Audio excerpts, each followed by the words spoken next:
Hemedi Shabani Mkunya. Nimerejesha fomu ofisi za wilaya ya Chama cha Mapinduzi Kinondoni. Mimi ni mtiania wa jimbo la Kawe.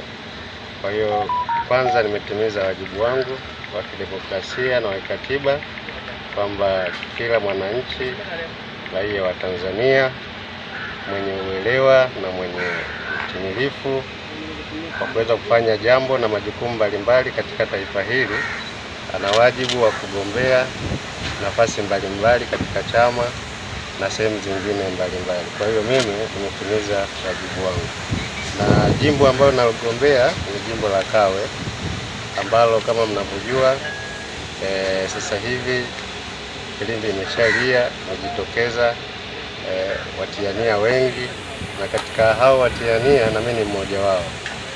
Sipendi kuahidi kwamba nitaahidi nini mbele ya Watanzania, lakini nikipewa jukumu, ilani ya chama inatuelekeza nini cha kufanya na ni wajibu gani tutekeleze.